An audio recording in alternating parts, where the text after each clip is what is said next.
Hi hello నమస్తే welcome to వెరిడియన్ studios.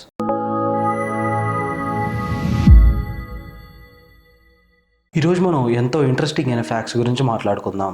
అవి విన్న తర్వాత మీకైతే కొన్ని ఆశ్చర్యంగాను కొన్ని ఎంతో ఫన్నింగ్ గాను ఉంటాయి. Don't miss this video. వీడియోకి వెళ్లే ముందు ఒక్క మాట, సబ్స్క్రైబ్ ఎవరైతే చేయలేదో వాళ్ళు సబ్స్క్రైబ్ చేసుకోండి. మరి వీడియోకి అయితే ఒక లైక్ చేయండి. జిఎస్టీ పేరుతో మన దేశంలో పెద్ద మోసమే జరుగుతుందా అనే అనుమానం చాలా మందిలోనే ఉంది. మన ఇండియన్ గవర్నమెంట్ చాలా వస్తువులపై జిఎస్టీ ట్యాగ్ ని అయితే తీసేసింది. జిఎస్టీ రిమూవ్ చేసిన ప్రొడక్ట్స్ ఏమంటే మన ప్రాణాలను రక్షించే మెడిసిన్స్, అంటే క్యాన్సర్ లాంటి పెద్ద రోగాలకి మెడిసిన్స్, ఇంజెక్షన్స్, వీటిపైన అయితే జిఎస్టీ అయితే తీసేసింది. మనం తీసుకునే బీమా పాలసీల పైన కూడా జీరో. ఎడ్యుకేషన్ కి సంబంధించిన pencils, erasers, notebooks, old maps ఇలాంటివన్నీ జిఎస్టీ లేకుండానే అందుబాటులోకి వస్తున్నాయి. అలాగే ఫ్రెష్ మిల్క్ వీటిపైన కూడా జిఎస్టీ అయితే ఏమీ లేదు అని గవర్నమెంట్ అయితే రూల్ పాస్ చేసింది. ఇవి విన్న తర్వాత కూడా మన దేశంలో చాలా మందికి అయితే ఆందోళనగా ఉంది. కానీ జిఎస్టీ ట్యాక్స్ తీసేశారు, వాటి ప్రోడక్ట్స్ రేట్ కూడా తగ్గాలి కదా. కానీ చాలా కంపెనీస్ ఏం చేస్తున్నాయంటే గవర్నమెంట్ ఎంత జిఎస్టీ అయితే తీసేసిందో అంతా వాళ్ళు కూడా ప్రైజెస్ ని పెంచాలని అయితే చూస్తున్నారు. అందుకే మార్కెట్ లో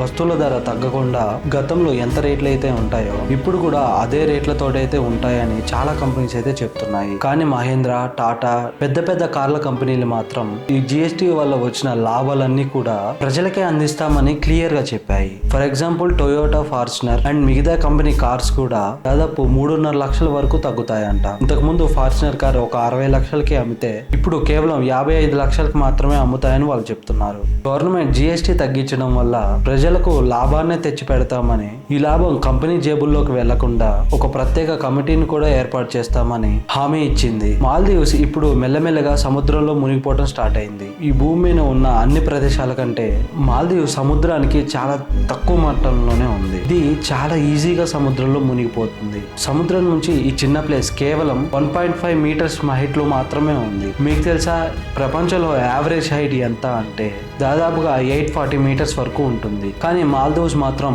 కేవలం 1.5 మీటర్ హైట్ లోనే ఉంటుంది. అంటే సముద్ర మట్టం ఇంకొక 1 మీటర్ పైకి వచ్చినా చాలు, అది మొత్తం 80% సముద్రంలో మునిగిపోతుంది. ఆ పక్కనుండే హిందూ మహాసముద్రం మంచుగడ్డలు కరిగిపోవడం వల్ల అండ్ అలాగే గ్లోబల్ వార్మింగ్ ప్రభావం కూడా. అంతేకాదు మాల్దీవ్స్ లో మంచినీళ్ళకు కూడా చాలా కొరత ఉంది. అక్కడ ఉండే భూమి లోపల నీరు కూడా ఉప్పు నీరుగా మారిపోయింది. భూమి లోపల ఉన్న నీరుతో సముద్రపు నీరు అయితే కలిసిపోయి అలా మారిపోయింది. ఈ ప్రాబ్లమ్స్ అన్నింటినీ సాల్వ్ చేయడానికి వాళ్ళైతే ఆర్టిఫిషియల్ దీవ్స్ ని అయితే తయారు చేయడం మొదలు పెట్టారు. సముద్రపు అలల నుంచి తమ దేశాన్ని కాపాడుకోవడానికి పెద్ద పెద్ద గోడలను కూడా కడుతుంది. ఇది దాదాపుగా $8 బిలియన్.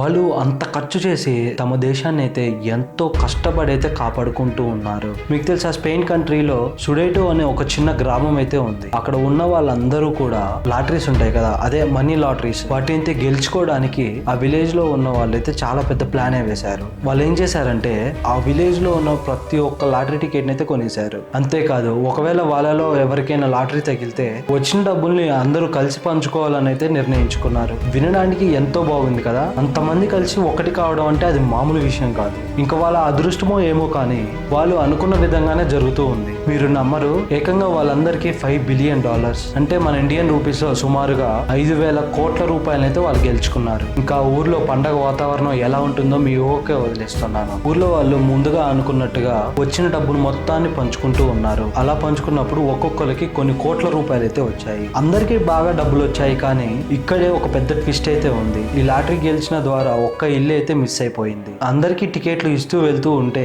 పొరపాటున ఆ ఇంటికి మాత్రం టికెట్స్ లేకుండా మిస్ అయిపోయింది. ఆ ఇంట్లో ఉండే వ్యక్తి పేరు చెస్తీస్. అతను ఒక ఫిలిం మేకర్. పాపం అతను టికెట్ అయితే కొనలేదు. కాబట్టి ఊరంతా కోట్లు గెలుచుకుంటూ ఉండుంటే ఇతనికి మాత్రం ఒక్క రూపాయి కూడా రాలేదు. అయినా కానీ ఇతడు ఎంతో గొప్ప మనిషి. ఆ విలేజ్ పైన ఒక పెద్ద డాక్యుమెంట్ అయితే తీశాడు. అక్కడ ఉండే ప్రజలు అయితే అందరూ అయ్యో పాపం అని అయితే అనుకున్నారు. గెట్ అండ్ యూ అనే ఈ 19 ఏళ్ల కుర్రాడు ఒక అమెరికన్ పైలట్. ఈ కుర్రాడికి ఒక పిచ్చి కోరిక అయితే ఉంది. తన సొంత ప్లేన్ లో ప్రపంచం మొత్తాన్ని చుట్టేసి 7 ఖండాలు తిరిగిన వరల్డ్ రికార్డ్ ని అయితే క్రియేట్ చేయాలి అనుకున్నాడు. చాలా వరకు అయితే తిరిగాడు. ఇంకా చివరిగా మిగిలింది మాత్రం అంటార్టికా మాత్రమే. అంటార్టికాకి వెళ్ళాడు. అక్కడ కింగ్ జార్జ్ ఎయిర్పోర్ట్ అయితే ఒకటి ఉంది. అక్కడ ఏరోప్లేన్ ఎగిరేందుకు పర్మిషన్ అయితే తీసుకున్నాడు. అన్ని లీగల్ విషయాలు అయితే తెలిసి తనకి. అతను ఏం తెలివితేటలు వాడారో తెలియదు కానీ ఏరోప్లేన్ ని కిందికి దించడానికి పర్మిషన్ పర్మిషన్ లేకపోయినా కానీ అంటార్క్టికా బేస్ లో అయితే ల్యాండ్ చేశాడు. ఇంకేముంది, అక్కడున్న ఆఫీసర్స్ అయితే ఇతన్ని పట్టుకున్నారు. కొన్ని వారాల పాటు కోర్టు కేసు అయితే నడిచింది. ఈలోపు ఆ కుర్రాడు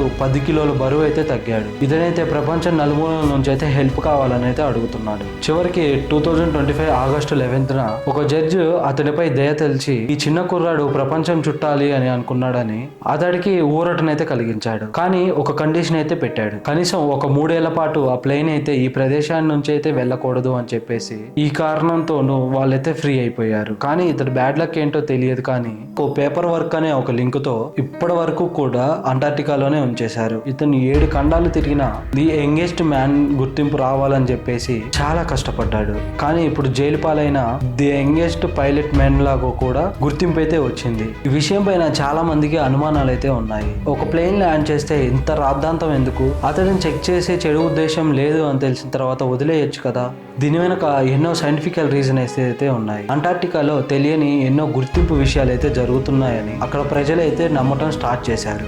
ఓకే ఫ్రెండ్స్, ఇది ఈ రోజు వీడియో. మీకైతే నచ్చిందని అనుకుంటున్నాను. ఇంతవరకు చూసారంటే మీకు నచ్చిందని నేను అనుకుంటున్నాను. మీరు వెళ్ళే ముందు సబ్స్క్రైబ్ చేసుకోవడం మాత్రం అస్సలు మర్చిపోకండి.